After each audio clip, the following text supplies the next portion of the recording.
पवित्र करण्यासाठी त्यांनी आणि हा सन्मान मला दिलेला आहे. त्याच्यामध्ये जी काही रक्कम असेल ती रक्कम संस्थेची आहे, माझी नाही.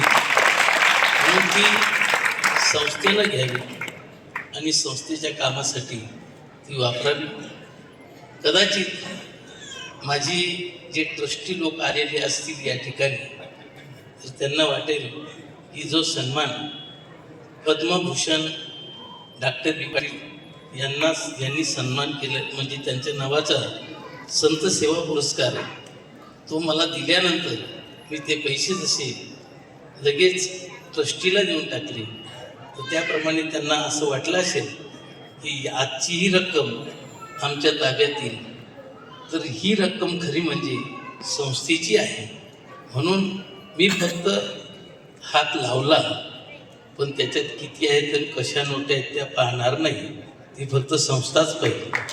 म्हणून ते संस्थेला जाते. पण ट्रस्टीने नाराज होऊ नये. ट्रस्टीला देखील म्हणजे पंढरपूरची जी आमची ट्रस्टी आहेत त्यांनी देखील नाराज होऊ नये. त्यांना देखील 51,000 रुपये दुसरी दिली बरं का. तेव्हा माझे गोशाळेचे माझे पंढरपूरचे ट्रस्टी आणि सर्व ट्रस्टी मंडळी या ठिकाणी आलेले आहेत.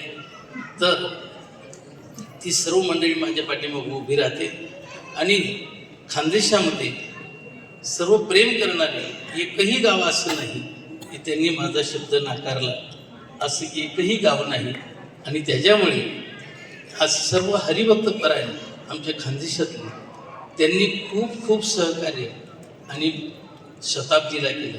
मोठे बाबा आपलं जोग महाराजांच्या शताब्दीलाही केला आणि वारकरी शिक्षण संस्थेच्या शताब्दीसाठी देखील फार मोठं सहकार्य सर्व खानदेशातल्या भाविकांनी, खानदेशातल्या कीर्तनकारांनी आणि खानदेशातल्या गुणीजनांनी सहकार्य केलं.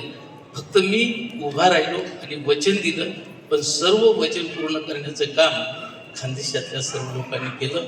म्हणून हा पुरस्कार त्यांचा आहे, माझा नाही. आणि माझ्या बोलण्यातून जे तुम्ही शब्द चुकले असतील याच्याबद्दल क्षमा याचना करतो. आणि सर्वांना एकच विनंती करतो की आपल्यालाही सत्कार व्हावा असं वाटत असेल तर आपण या संस्थेशी एक निष्ठ राहा.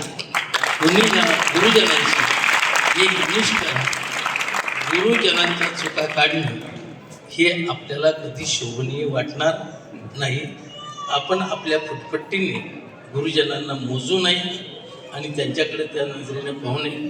त्यांच्याकडे सर्व आताचे जे विद्यार्थी, आताचे जे गुरुजन आहे त्या विद्यार्थ्यांनी या गुरुजनांकडे पाहत असताना खूप खूप पवित्र भावनेनं आणि खूप उच्चतम भावनेनं त्यांच्याकडे पाहायचं आहे, एवढीच विनंती करतो.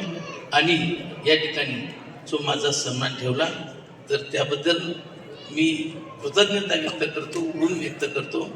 आणि खरं म्हणजे मला फक्त पायाजवळ ठेवा एवढीच विनंती करतो आणि पायापासून लांब करू नका एवढी विनंती करून माझं बोलणं या ठिकाणी थांबवतो. रामकृष्ण हरी.